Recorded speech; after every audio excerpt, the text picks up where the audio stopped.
Hi நண்பா, எல்லோரும் எப்படி இருக்கீங்க? நல்லா இருக்கீங்களா? இன்றைக்கி நம்ம சேனலில் இப்போ நடந்து முடிஞ்ச ஸ்மாக்டவுனில் என்ன நடந்தது அப்படிங்கிறத பற்றி ஃபுல் ரிவ்யூவாக பார்க்க போகிறோம். ஸ்டார்டிங்கிலே சொல்கிறேன், இன்றைக்கான ஸ்மாக்டவுன் போன வாரம் ஸ்மாக்டவுனை கம்பேர் பண்ணும்போது நல்லா இருந்தது.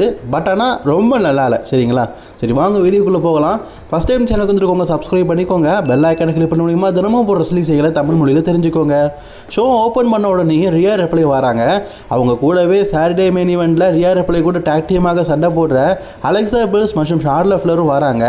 இவங்க 3 பேரும் பார்த்தீங்கன்னா டாக் டீமாக இணைந்து சண்டை போடுறதுனால அதை பற்றி பேசிக்கிட்டு இருக்காங்க. அப்போ அந்த இடத்துக்கு ஃபேடர் இன்ஃபெஷன் டீம் வராங்க. இவங்க 2 பேருக்குள்ளே ஒரு சலசலப்பு ஏற்பட்டதுனால ஷார்லா ஃப்ளர் ஒரு ஓப்பன் சேலஞ்ச் விடுறாங்க. இன்றைக்கி நாங்கள் ஒரு டீமாக அவங்க எதிர்த்து மோதுறோம், நீங்கள் அக்செப்ட் பண்ணிக்கிறேன் அப்படின்னு கேட்கும்போது அக்செப்ட் பண்ணிட்டாங்க. பட் ஆனால் என்ன ஒரு விஷயம்னா, ஷார்லட்டும் ரியாவும் டாக் டீமாக இணைந்து டோட்டல் இன்ஃபெஷனில் இருக்கிற 2 பேர் கூட மோத போகிறாங்க. இவங்க 2 பேரும் எலியும் புலியும் உங்களுக்கு தெரியும். அவங்க 2 பேரும் இன்றைக்கி டாக் டீமாக இணைந்து சண்டை போட போகிறாங்க. அதுக்கப்புறமா நம்ம ராய்ஸ்கியை பார்க்கறதுக்காக சோலோ சிகாவான் எம்எஃப்டி டீம் வராங்க. ராய்ஸ்கி கேட்குறாரு, என்னப்பா என்ன பிரச்சனை, இந்த இடத்துலையே நம்ம சண்டை போட்டு பார்த்துக்கலாமா? இல்லை ராய்ஸ்கி, நான் இந்த இடத்துல சண்டை போடுறதுக்காகவும் வேறு எதுக்காகவும் வரல, நீ ஏன் கூட சேர்ந்துரு, என் கூட சேர்ந்தா உனக்கான வாய்ப்பு எல்லாமே கிடைக்கும் அப்படின்னு சொல்கிறாரு. பட் நான் ராய்ஸ்கி, உன் கூட சேர்றதுக்கு நான் தனியாகவே இருந்துக்குவேன், உன் டீம் கூட சேர்றதுக்கு எனக்கு பிடிக்கல அப்படிங்கிற மாதிரி சொல்கிறாரு. பட் ஆனால் சோலோ சிகாவுக்கு ராய்ஸ்கியை பிடிச்சிருக்குது, ஆனால் அவர் டீம் மெம்பர்ஸில் யாருக்குமே ராய்ஸ்கியை பிடிக்கல. அண்ட் இப்போ டாலா டாங்காவுடைய நேரம். டாலா டாங்கா பார்த்தீங்கன்னா இன்றைக்கி சின்ஸ்கே நாகமுராவை எதிர்த்து ஒரு சிங்கிள்ஸ் மேட்ச் விளையாட போகிறாரு. அதுக்கு முன்னாடி பேக் ஸ்டேஜை காட்டினா ஷார்லா ஃப்ளர் அலெக்சா 2 பேரும் பேசிக்கிட்டு இருக்காங்க. அலெக்சா என்ன சொல்கிறாங்கன்னா, உனக்கு ரியா ரெப்ளை பிடிக்காது எனக்கு தெரியும், பட் நான் இன்றைக்கி 2 பேருமே டாக் டீமாக இணைந்து சண்டை போடுறீங்க, நமக்கு வெற்றி தேவை, அதனால் முடிஞ்ச அளவுக்கு சண்டை போடாமல், உங்கள் 2 பேருக்குள்ளே சண்டை போடாமல் அவங்கள வீழ்த்ததுக்கு ட்ரை பண்ணுங்க அப்படிங்கிற மாதிரி அலெக்சா சின்னதாக பார்த்தீங்கன்னா அட்வைஸை தான் டீம் பேப்பரான ஷார்லா ஃப்ளருக்கு சொல்கிறாங்க. சரி, இப்போ சின்ஸ்கே நாகமுராக்கும் டாலா டாங்காக்குமான மேட்ச்சு. சின்ஸ்கே நாகமுரா அவங்கெல்லாம் பார்க்கும்போது பரிதாபமாக இருக்குது, ஏன்னா வாய்ப்பெல்லாம் கிடைக்குது, ஆனால் அவங்கள எல்லாருமே அண்டர்டேட்டாகவே யூஸ் பண்ணுறாங்க. இந்த மேட்சை பொறுத்த வரைக்கும் டாலா டாங்கா பார்த்தீங்கன்னா ரொம்பவே க்ளீனாக சின்ஸ்கே நாகமுராவை வீழ்த்தி வின் பண்ணிட்டாரு. வின் பண்ணதுக்கப்புறமா டீம் மெம்பர்ஸ் எல்லாருமே சேர்ந்து சின்ஸ்கே நாகமுராவை அட்டாக் பண்ணலான்னு ட்ரை பண்ணுறாங்க. பட் ஆனால் டாலா டாங்கா தடுக்கிறாரு, ஏன்னா அவரோட நண்பனில், சரி நண்பனை அடிக்கிறதுக்காக தடுக்கிறாருன்னு பார்த்தா, நீ அடிக்காத நானே அடிக்கிறேன்னு சொல்லிட்டு டாமா டாங்கா இப்போ சின்ஸ்கே நாகமுரா அடிக்கிறாரு. அதுக்கப்புறமா சோலோ சிகாவை பார்த்தீங்கன்னா அவருக்கு சமோன் ஸ்பைக்கை போடுறதுக்கு ட்ரை பண்ணுறாரு. பட் ஆனால் அந்த இடத்துல பார்த்தீங்கன்னா இவரை காப்பாற்றுறதுக்காக டேமியன் ப்ரீஸ் வந்துட்டார். டேமியன் ப்ரீஸ் வந்தது மட்டும் இல்லாமல் சோலோ நான் இன்றைக்கி ஒன்று சேலஞ்ச் பண்ணுறேன் அப்படின்னு சொல்லியிருக்காரு. ஸோ இன்றைக்கி சோலோ சிகாவுக்கும் டேமியன் ப்ரீஸுக்கும் ஒரு சிங்கிள்ஸ் மேட்ச் நம்ம எதிர்பார்க்கலாம். அப்புறம் நம்ம ஸ்மாக்டவுன் ஜென்ரல் மேனேஜர் கிட்ட சாமி சைன் பார்த்தீங்கன்னா கோடி ரோட்ஸ் அவருடைய நண்பன் தான், பட் ஆனால் இல்லாதது பொல்லாதது எல்லாத்தையும் பார்த்தீங்கன்னா ஸ்மாக்டவுன் ஜென்ரல் மேனேஜரில் சொல்லிட்டு இருக்காரு. அப்போ அந்த இடத்துக்கு வந்த கோடி ரோட்ஸு, சாமி உனக்கு என்ன பிரச்சனை அப்படின்னு தெரில, பட் ஆனால் என்கிட்ட டைட்டில் இருக்கிறதுனால என்னுடைய நண்பர்கள் எல்லாருமே பகையாளியாக மாறுறாங்க, நான் இதை அவாய்ட் பண்ணுறேன், சரி உனக்கு என் கூட மோதணும் அப்படின்னா இன்றைக்கி மெயின் ஈவெண்ட்டில் அவனை சேலஞ்ச் பண்ணுறேன், நீ என்னை சேலஞ்ச் பண்ணுறியா, நம்ம 2 பேரும் ஒரு மேட்ச் வச்சுக்கலாமான்னு கேட்கும்போது சாமி சைனும் அக்செப்ட் பண்ணிட்டாரு. ஸோ இன்றைக்கி மெயின் ஈவெண்ட்டாக சாமி சைனுக்கும் கோடி ரோட்ஸ்க்கும் ஒரு மேட்ச் இருக்குது. டாமா டாங்கா இதுக்கு முன்னாடி பார்த்தீங்கன்னா சோலோ சிகாவை விட்டு பிரிகிற மாதிரிலாம் காட்டியிருப்பாங்க. பட் நான் இப்போ சோலோ சிகாவை பார்த்து, சோலோ இதுக்கு முன்னாடி நான் உன்னை விட்டு போகிற மாதிரி பண்ணியிருந்தேன், பட் ஆனால் நான் உன்னை ரெஸ்பெக்ட் பண்ணுறேன், உன்னை எக்னாலஜ் பண்ணுறேன் அப்படின்னு சொல்லிட்டு சோலோவுக்கு கை கொடுக்குறாரு. சோலோவும் பார்த்தீங்கன்னா டாமா டாங்காவை ஏற்றுக்கிட்டாரு.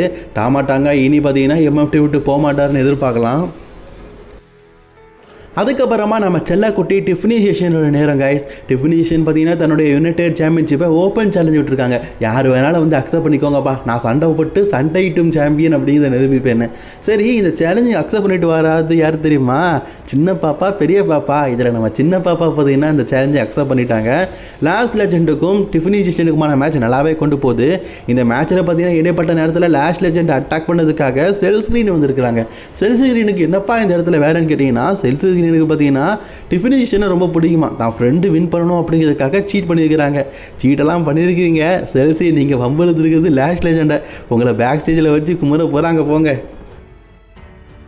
ஸ்மாக்டவுன் ஜென்ரல் மேனேஜர் நிக்கோலஸ் அந்த இடத்துல நடந்து போயிட்டு இருக்கும்போது ரெஃப்ரி சொல்கிறார், இந்த ரூமு மட்டும் கொஞ்சம் மர்மமாக இருக்குல்ல, மர்மமும் இல்லை கர்மமும் இல்லை, இது அந்த டேனோசனுடைய ரூமு, சரி போய் பார்ப்போம் அப்படின்னு சொல்லிட்டு உள்ளே போய் பார்த்தா மனுஷன் இன்னும் பார்த்தீங்கன்னா இந்த கெமிஸ்ட்ரி லேப்பை விட்டல போல் இருக்குது. கெமிஸ்ட்ரி லேப்பில் பார்த்தீங்கன்னா டேனோசன் வழக்கம் போல் பார்த்தீங்கன்னா ஏதாவது ஒன்று பண்ணிகிட்டு இருக்காரு. என்னையா பண்ணிகிட்டு இருக்கிற, கரண்டே இல்லாத டைமில் பவரை நீ வேஸ்ட்டாக யூஸ் பண்ணிட்டு இருக்குன்னு சொல்லும்போது, நான் ஒரு முக்கியமான ஒரு விஷயத்தை உருவாக்கிட்டு இருக்கிறேன், அது பூர்த்தி செய்கிற வரைக்கும் என்ன வேணால் நடக்கும் அப்படிங்கிற மாதிரி சொல்லிக்கிட்டு இருக்காரு. அண்ட் அதே இடத்துல பார்த்தீங்கன்னா மிஷினை ஆன் பண்ணுறாரு, ஆனால் புகை தான் வருது. ஐயோ மறுபடியும் ஃபெயிலியர் ஆகிட்டே அப்படின்னு சொல்கிறாரு. அண்ட் அந்த இடத்துல பார்த்தீங்கன்னா அப்படியே தேனோஸாக அந்த இடத்த விட்டு போனதுக்கப்புறமா ஏதோ ஒன்றை வச்சு மூடி விட்டுருக்காருல, அந்த மூடி இருக்கிறதுக்குள்ளே என்ன இருக்குது அப்படின்னு ஓப்பன் பண்ணி பார்க்கலான்னு ட்ரை பண்ணாரு. பட் ஆனால் தேனோஸ்ன்னு சொல்கிறாரு, அதை ஓப்பன் பண்ணாதே அப்படின்னு கத்துறாரு. அதுக்குள்ளே என்ன இருக்குதுன்னு தெரில, கூடிய சீக்கிரம் சொல்லுவாங்கன்னு எதிர்பார்க்கலாம். பேக் ஸ்டேஜில் மிஸ் மற்றும் கிட் வில்சனை காட்டுறாங்க. நாங்கள் ஒன்றும் இப்போது வந்து சபிக்கப்படலை, அதனால் ஐ எம் நாட் கிராஷ்டு அப்படின்னு சொல்லிட்டு ஒரு டிஷர்ட்டே பிரிண்ட் பண்ணி வச்சுருக்காரு. இவங்க அப்படி பேசிக்கிட்டு இருக்கும்போதே அந்த இடத்துக்கு பார்த்தீங்கன்னா AXM டீம் வராங்க. இவங்க 2 பேருக்குள்ள சண்டை ஏற்பட்டுருக்குது. மேபி நெக்ஸ்ட் வீக் இவங்களுக்குள்ள ஒரு மேட்சை கூட கன்ஃபார்ம் பண்ணலாம். அதுக்கப்புறமா Trick Williams answer with Carmelo Hayes பார்த்தீங்கன்னா எனக்கு யுனைடெட் சாம்பியன்ஷிப்புக்கான வாய்ப்பு வேணும்னு கேட்டிருந்தார்ல, அதை பற்றி ட்ரிக் வில்லியம்ஸ் பேசுகிறாரு. ட்ரிக் வில்லியம்ஸ் பேசிக்கிட்டு இருக்கும்போது அந்த இடத்துக்கு பார்த்தீங்கன்னா கார்மல் ஹைஸ் வராரு. இது ஒரு மிகப்பெரிய மேட்ச் தான், எனக்கு நல்லாவே தெரியும், இந்த மேட்சை நம்ம இன்றைக்கே இப்போவே வச்சுக்கலாமா அப்படின்னு கேட்குறாரு. ஆனால் கொஞ்சம் ட்ரிக் வில்லியம்ஸ் யோசிக்காரு, ஏன்னா மோதுறது தன்னுடைய முன்னாள் நண்பன் கார்மல் ஹைஸ். ஸோ அதனால் இந்த மேட்சை ரொம்ப யோசிச்சுட்டு சரி அப்படின்னு சொல்லிட்டு அக்செப்ட் பண்ணிட்டாரு. ஸோ இப்போ இந்த இடத்துலையே கார்மல் ஹைஸுக்கும் ட்ரிக் வில்லியம்ஸுக்குமான மேட்ச் ஆரம்பிக்குது. மேட்சை பொறுத்த வரைக்கும் நல்லாவே கொண்டு போகிறாங்க. இவங்களுக்குள்ளே பார்த்தீங்கன்னா NXTக்குள்ளே எக்கச்சக்க ஃபியூட்லாம் பேருக்குது. மேக்ஸிமம் பார்த்தீங்கன்னா WB வந்து இந்த வருஷம் WrestleManiaல இந்த மேட்சை நடத்திருக்கலாம், அதுக்கு பதிலாக சாமி ஜெயினை கொடுத்து அப்படி மாற்றி விட்டானுங்க. சரி, மேட்ச் உண்மையிலேயே நல்லா கொண்டு போயிட்டு இருக்காங்க. ஒரு கட்டத்தில் பார்த்தீங்கன்னா கார்மல் ஹைஸ் வின் பண்ணுற ஸ்டேஜ் வந்துட்டார். அப்படியே ரெஃப்ரியை பார்க்காத வின் பண்ணிட்டாருன்னு பார்த்தா ரெஃப்ரி பார்த்தீங்கன்னா ரிக்கி சைன் கிட்ட பேசிகிட்டு இருக்காரு. ஐயோ அவங்ககிட்ட என்னையா பேசிகிட்டு இருக்கிற அப்படின்னு சொல்லிட்டு இவர் வந்து கோவப்படுறாரு. அதே நேரத்தில் பார்த்தீங்கன்னா ரெக்கின் சைன்ஸோட ஹெல்ப்னாலேயே பார்த்தீங்கன்னா இன்றைக்கி ட்ரிக் வில்லியம்ஸ் ரொம்பவே க்ளீனாக அவருடைய யுனைடெட் சாம்பியன்ஷிப்பை ரீட்டைன் பண்ணிட்டாரு. ஏதோ ஒரு வகையில் ரெக்கி சைன்ஸ் வந்ததுனால தான் இன்றைக்கி ட்ரிக் வில்லியம்ஸ் டைட்டில் ரீட்டைன் பண்ணுற மாதிரி காட்டிட்டாங்க. இதுக்கு கண்டிப்பாக பார்த்தீங்கன்னா கார்மல் ஹைஸ் பழி வாங்குவார்னு எதிர்பார்க்கலாம். செத்த பாம்பை எப்படியாவது உயிர் பெற வைக்கலாம் அப்படிங்கிற முயற்சி இன்னும் சாமி ஜெயின் கை விடலாங்க. அவர் பார்த்தீங்கன்னா இன்னும் பேசிக்கிட்டு தான் இருக்காரு. யாருக்கிட்ட? நம்ம ஜானி கருக்கனுக்கிட்ட. உன்ட்ட ஏதாவது முன்னேற்றம் இருக்குன்னு சொல்லிட்டு நானும் பேசிக்கிட்டு இருக்கிறேன், ஆனால் முன்னேற்றம் எதுவுமே இல்லை, என் டைம் வேஸ்ட்டு அப்படின்னு சொல்லிட்டு போகிறாரு. போகும்போது அந்த தண்ணி பாட்டில் அங்கே நேராக இருக்குதா, அவர் பார்த்தீங்கன்னா என்கிட்ட இம்ப்ரூவ்மெண்ட் இருக்குது அப்படிங்கிறத காட்டுறதுக்காக அந்த தண்ணி பாட்டில் கீழே தள்ளி காட்டுறாரு. ஆக்சுவலி இது என்ன வசூல் ராஜா MBBS படமாக இருக்குது, கண்ணை சிமிட்டுறான் அப்படின்னு சொல்லுவாங்கள்ல இம்ப்ரூவ்மெண்ட்டுக்கு, அந்த மாதிரி ஒரு பாட்டில் கீழே தள்ளி விட்டாராம், அது ஒரு இம்ப்ரூவ்மெண்ட்டாக. அதுக்கப்புறமா ரெக்கி சைன்ஸ் பார்த்தீங்கன்னா அப்படி பேக் சைடில் நடந்து போயிட்டு இருக்கும்போதே அந்த இடத்துல கார்மல் ஹைஸ் அடிச்சிட்டு இருக்காரு. இவரை அடித்தது மட்டும் இல்லாமல் நீ தேவையில்லாமல் என்னோடய வழியில் வந்துட்ட, கூடிய சீக்கிரம் அதுக்கு நான் அவனை பனிஷ் பண்ண போகிறேன் அப்படின்னு சொல்லிட்டு கார்மல் ஹைஸ் ரிக்கியை பார்த்து சொல்லிட்டு போயிருக்காரு. ஸோ மேபி மீண்டும் ஒரு முறை ரிக்கிக்கும் கார்மல் ஹைஸுக்கும் ஒரு மேட்சை நம்ம எதிர்பார்க்கலாம். காய்ஸ் அதுக்கப்புறம் உமன்ஸ்க்கான டேக் டீம் மேட்ச் ஷார்லட் மற்றும் ரியா ரிப்ளே எலியும் பூலியும் இன்றைக்கி டேக் டீமாக இணைந்து பார்த்தீங்கன்னா ஃபேடல் இன்ஃபியூஷன் டீமுக்கு எகென்ஸ்டாக ஒரு டேக் டீம் மேட்ச் விளையாடுறாங்க. அண்ட் இதே நேரத்தில் ஒரு official news guys, Rhea Ripley will be defend the women's championship at Jade Cargill at class in Italy. இது அஃபிஷியலி பார்த்தீங்கன்னா இப்போ WWE வந்து கன்ஃபார்ம் பண்ணியிருக்கிறாங்க. அதுக்கான அஃபிஷியல் போஸ்டரையும் பார்த்தீங்கன்னா இன்றைக்கான ஸ்மாக்டவுனில் ரிலீஸ் பண்ணியிருக்கிறாங்க. சரி, இப்போ இந்த மேட்சை பற்றி பார்க்கலாம். அந்த மேட்சை பொறுத்த வரைக்கும் ஃபேடல் இன்ஃபியூஷன் டீம் வந்து நல்லாவே ஹெல்ப் பண்ணுறாங்க. அந்த டீமில் இருக்கிற ஜேசி ஜெயண்ட் அவங்க இந்த மேட்சில் விளையாடல, அவங்க டீம் மெம்பர்ஸ் தான் விளையாட வச்சுருக்காங்க. அவங்க எப்படியாவது டீம் மெம்பர்ஸை வெற்றி பெற வைக்கணும் அப்படின்னு ட்ரை பண்ணாலும் இந்த பக்கம் ரியா ரிப்ளே ஷார்லட் 2 பேருமே பவர் ரெஸ்லரில். ஸோ அவங்க பார்த்தீங்கன்னா இந்த மேட்ச்சில் தோப்பாங்களா தோக்க மாட்டாங்க, ரொம்பவே க்ளீனாக இந்த மேட்ச்சில் வின் பண்ணிட்டாங்க. பட் இருந்தாலும் இந்த மேட்ச்சில் ஒரு மனக்கசப்பு ஷார்லட் இருக்கும் ரியா ரிப்ளேக்கு இருக்குது. பிகாஸ் இந்த மேட்ச்சில் ரியா ரிப்ளே தான் பின்ஃபால் பண்ணி வின் பண்ணணும், அதை தள்ளி விட்டுட்டு ஷார்லட் வந்து முந்திக்கிட்டாங்க. அதனால் இவங்களுக்குள்ள சண்டை வர மாதிரி காட்டினாங்க. அப்போ அந்த இடத்துக்கு பி ஃபார்ம், மிஷின் மற்றும் ஜெரிகார்கள் இவங்க 3 பேரும் வந்து இவங்க 3 பேரும் அட்டாக் பண்ணிட்டு போயிருக்கிறாங்க. அது மட்டும் இல்லாமல் இன்னும் ஒரு வாரம் தான் இருக்குது, கிளாஸ் இன் இட்டாலியில் வாண்ட் இருக்கிற சாம்பியன்ஷிப் மீண்டும் என்கிட்ட வரும் அப்படிங்கிற மாதிரி ஜெரிகார்கள் வார்ன் பண்ணிட்டு வேற போயிருக்கிறாங்க. இன்றைக்கி கோடி ரோட்ஸ்க்கு ஒரு மேட்ச் இருக்குது. அதை பற்றி கேட்கும்போது நான் சாமி ஜெயின் கூட மோதுறேன், சாமி ஜெயினோட நண்பன் தான், நான் ஆல்ரெடி சொன்னது தான், என்னுடைய நண்பர்கள் எல்லாருமே என் டைட்டில் இருக்கிறதுனால என்னை விரோதியாக பார்க்க ஆரம்பிக்கிறாங்க.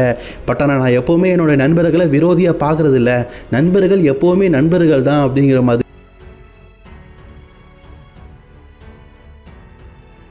காய்ஸ் அதுக்கப்புறமா டேமியன் ப்ரீஸ்ட் சோலோ சிக்காவுக்கு இடையில் ஒரு மேட்ச் இருக்குன்னு சொல்லியிருந்தோம்ல, அந்த மேட்ச் தான் நடக்குது. இந்த மேட்சை பொறுத்த வரைக்கும் சோலோ சிக்காவுடைய டீம் மெம்பர்ஸ் எல்லாம் இருக்கிறாங்க. அதனாலேயே பார்த்தீங்கன்னா இந்த மேட்ச்சில் டேமியனை பனிஷ் பண்ணுறாங்க. ட்ரூத் வரலங்க, அவருக்கு இன்ஜுரி இல்லை, அதனால் இந்த வாரம் நடந்து முடிஞ்ச ஃப்ரைடே நியூஸ் பண்ணுறதுக்கு வரல. சோலோ சிக்காவை பயங்கரமாக அட்டாக் பண்ணுறாரு. அது மட்டும் இல்லாமல் டாலா டாங்காவோட இன்டர்ஃபியூ ரொம்ப அதிகமாக இருக்குது. டாலா டாங்காவோடைய இன்டர்ஃபியூவை பயன்படுத்திக்கிட்டு சம்மோன் ஸ்பைக்கை போட்டு இந்த மேட்ச்சில் சோலோ சிக்காவா வெற்றி பெற்றார். இதுக்கு முன்னாடி வந்து நீங்கள் பார்த்துருப்பீங்க நாக்கமுரா அட்டாக் பண்ணும்போது இவரை வந்து காப்பாற்றினார். பட் ஆனால் இவரை காப்பாற்றுறதுக்கு யாருமே இல்லை.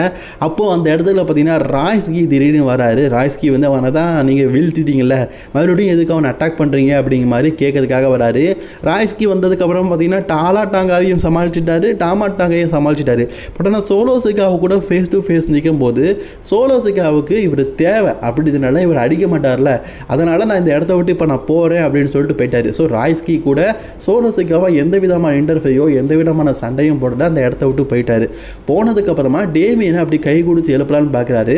பட் ஆனால் டேமியனோட பரவல் என்னதுன்னா ராய்ஸ்கி வந்து சோலோசிக்காவை ஜாயின் பண்ணுற மாதிரி, அதனால் அவன் கூட சேர்ந்துட்டு நம்ம அடிக்க தான் வந்திருக்கான்னு சொல்லிட்டு இவருடைய கழுத்தை பிடிக்கிறாரு.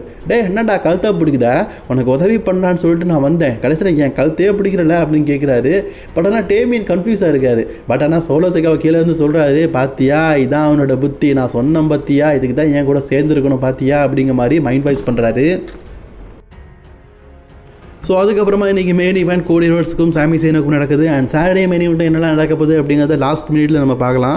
நாளைக்கு பார்த்தீங்கன்னா விஷனுக்கும் ஸ்ட்ரீட் பாக்ஸுக்கும் WWE world tag team championship மேட்சை அஃபிஷியலி கன்ஃபார்ம் பண்ணிக்கிறாங்க. மென்ஸுக்கான இன்டர் கான்டினென்டல் சாம்பியன்ஷிப் பெண்டாக்கும் ஈத்தேன் பேஜுக்கும் நாளைக்கு நடக்க போகிற சாட்டர்டே மெயின் ஈவெண்ட் நடக்க போகுது. அண்ட் அதுக்கப்புறமா நடக்க போகிற எல்லா மேட்சுமே உமன்ஸுக்கான மேட்ச் தான் கைஸ். சோல் ட்ரூக்காக்கும் பெக்கிலிச்சுக்கும் ஒரு நான் டைட்டில் மேட்ச், இது ஒரு டைட்டில் மேட்ச் கிடையாது, நார்மலான ஒரு சிங்கிள்ஸ் மேட்ச் நடக்குது. அதுக்கப்புறமா பார்த்தீங்கன்னா உமன்ஸுக்கான 6 man tag team match Charlotte, Rhea, Alexa versus Michin, Jade Cargill, B ஃபார்ம் இவங்க அகைன்ஸ்ட் குபரத்துலங்கன்னா ஒரு மேட்ச் நடக்குது. அதுக்கப்புறமா women's tag team match Paige, Brie, Bella regular ஃபோக்கஸ்க்கு அகைன்ஸ்டாக பார்த்தீங்கன்னா டிஃபெண்ட் பண்ணுறாங்க. இதெல்லாம் பார்த்தீங்கன்னா அஃபிஷியலி சாட்டர்டே மெயின் நடக்கிற மேட்சஸ். நான் ஆல்ரெடி சொன்னோம்ல சர்ஜகிரின் வந்து அட்டாக் பண்ணியிருக்கிறாங்க, அதனால் ஏதாவது ஒன்று வந்து சின்ன பாப்பா பெரிய பாப்பா பண்ணுவாங்கன்னு. அப்படி பேக் சைடில் போயிட்டு இருக்கும்போது அந்த இடத்துல பார்த்தீங்கன்னா பிளாக் மோரன் வந்து நிற்கிறாங்க. அப்படியே செல்ஸ்கின்ட்ட கையெல்லாம் கொடுத்து தன்னை இன்ட்ரடியூஸ் பண்ணிட்டு போயிருக்கிறாங்க போல இருக்குது. ஆக்சுவலி பிளாக் மோரன் பார்க்கறதுக்கு அப்படியே டிஃபினிஷேஷன் மாதிரியே இருக்கிறாங்கல்ல, எனக்கு பார்க்கறதுக்கு அப்படியே அவங்கள மாதிரியே தான் இருக்குது. அண்ட் அந்த இடத்துல இவங்க போனதுக்கப்புறமா திடீர்னு நயா ஜாக்ஸ் மற்றும் லாஸ்டேஜன் வந்து இவங்களை அட்டாக் பண்ணிட்டு போயிருக்கிறாங்க. நீ அவளை சேவ் பண்ணலாம், ஆனால் ஒன்றை சேவ் பண்ணதுக்கு அவள் வரமாட்டா, இதுதான் நிலைமை, நீ புரிஞ்சுக்கோ அப்படின்னு சொல்லிட்டு போகிறாங்க. ஐயோ பாவங்க செல்சி. அப்புறம் ராய்ஸ்கி வந்து டேமியனை பார்த்து கேட்கலாரு, எதுக்குடா என் கழுத்தை பிடிச்சேன்னு, எனக்கு நல்லாவே தெரியும் நீ சோலோ கூட சேர்ந்துருவேன், ஒன்று நான் எந்த காரணத்தில் வந்து நம்ப மாட்டேன், ஒன்று மட்டும் இல்லை நான் சோலோவோ சரி யாரையும் சரி அவ்வளோ சீக்கிரம் நம்ப மாட்டேன் அப்படின்னு சொல்லிட்டு போயிட்டு இருக்காரு. ஆக்சுவலி டேமியனுக்கு இன்னும் இவர் மேலே டவுட்டாக தான் இருக்குது, ராய்ஸ்கி மாறிடுவானோ அவங்க பக்கம் சேர்ந்துருவானோ அப்படிங்கிற ஒரு பயம் அவர் மேலே இருக்க தான் செய்யுது. சரி காய்ஸ், இப்போ main event time. American night mayor கோடி ரோட்ஸ் வெர்சஸ் சாமி ஜெயினுக்கான அந்த சிங்கிள்ஸ் மேட்ச். ஒருவேளை சாமி ஜெயின் வெற்றி பெற்றுட்டாரு அப்படின்னா டைட்டிலுக்கான ஆப்பர்ச்சுனிட்டி விரைவில் கிடைக்கும். பட் ஆனால் அப்படிலாம் இல்லை, நமக்கு தெரிஞ்ச விஷயம் தான் யார் வெற்றி பெறுவான்னு. சாமி ஜெயின் மேட்ச் ஆரம்பிக்கும் போதே நண்பா கை கொடுத்துட்டு ஆரம்பிப்போண்டா, நட்பாக ஆரம்பிப்போண்டா, சோத்தில் போட்ட உப்பு மாதிரி பிரியாமல் இருக்கணும்டான்னு சொல்லிட்டு 2 பேரும் கை கொடுத்து தான் சண்டை போடுறாங்க. இந்த மேட்சோட ஒரு கட்டத்தில் குந்தர் பார்த்தீங்கன்னா கரெக்டாக கோடி ரோட்ஸோட கழுத்தை பிடிச்சிட்டாரு. என் நண்பனுடைய கழுத்தையாடா பிடிக்கிற அப்படின்னு சொல்லிட்டு சாமி ஜெயின் அதை தட்ட முயற்சி பண்ணார். வழக்கமாக நமக்கு தெரியுமே கோடி ரோட்ஸு ஏதாவது ஒரு ரெஸ்லர் வந்து அட்டாக் பண்ணும்போது அவர் வந்து காப்பாற்றுவார், அவர் கூட போது அவங்க காப்பாற்ற வருவாங்க. ஆனால் கோடி ரோட்ஸ் அதை பயன்படுத்திக்கிட்டு தான் வெற்றி பெறணும் தான் ட்ரை பண்ணுவார். அதே மாதிரி இவர் குந்தரை தள்ளி விட்டுட்டார். ஆனால் கோடி ரோட்ஸ் சாமி ஜெயினுக்கு ஃபினிஷரை போட்டு சாமி ஜெயினை வீழ்த்தி வின் பண்ணிட்டார். அதாவது மக்கள் பாதையில் கோடி ரோட்ஸ் தான் நமக்கு நல்லவன், சாமி ஜெயின் கெட்டவன். ஆனால் சாமி ஜெயின் நல்லது தானே பண்ணாது, கரெக்டு தானே. ஆனால் அதுக்கப்புறமா குந்தர் வந்து அந்த இடத்துல கோடி ரோட்ஸை பயங்கரமாக அட்டாக் பண்ணுறாரு. அட்டாக் பண்ணிவிட்டு அவருக்கு ஒரு பயில் பாம்பை போட்டுட்டு அவருக்கு பார்த்திங்கன்னா வழக்கம் போல் அவருடைய டெத்து ஸ்லீப் ஃபினிஷரை போடலாம் அப்படின்னு ட்ரை பண்ணும்போது அந்த இடத்துக்கு சாமி ஜெயின் வந்து நிற்கிறாரு. என்ன நீ அவனை தடுக்க போறியா அப்படின்னு கேட்குறாரு. பட் ஆனால் சாமி ஜெயின்கிட்ட ஒரு பதிலுமே இல்லை. அதுக்கப்புறமா குந்தர் பார்த்தீங்கன்னா கோடி ரோட்ஸுக்கு அவரை ஸ்லீப்பர் லாக்கை போடுறாரு. போட்டதுக்கப்புறமா பார்த்தா கோடி ரோட்ஸு அடிபட்டு கிடக்கிறாரு. ஆனால் சாமி ஜெயின் எந்த விதமான ஆக்ஷனும் எடுக்க மாட்டேக்காரு.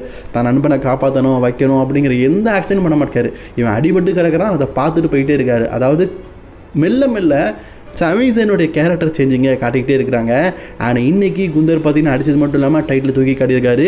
இதே மாதிரி இன்னும் ஒரு வாரம் தான் இருக்குது கிளாஸ் இன் இட்டாலியில். அந்த கிளாஸ் இன் இட்டாலியில் இதே போல் சாம்பியன்ஷிப்பை கோடி ரோட்ஸ் கிட்ட இருந்து பிடுங்கி இவர் நியூ சாம்பியன் ஆகிறாரா அப்படிங்கிறத வெயிட் பண்ணி தான் பார்க்கணும். இன்றைக்கான ஸ்மார்டன் ஓகேங்க, நல்லா இருந்தது, ஓரளவுக்கு நல்லா இருந்தது, மோசம் அப்படி கிடையாது. உங்களோட ரிவ்யூவை கமெண்ட் பண்ணிக்கோங்க. அண்ட் இன்றைக்கான வீடியோ பிடிச்சின்னா லைக் ஷேர் பண்ணிக்கோங்க. தொடர்ந்து வீடியோ பார்க்க சேனலை சப்ஸ்கிரைப் பண்ணிக்கோங்க. பாய் நண்பாஸ்.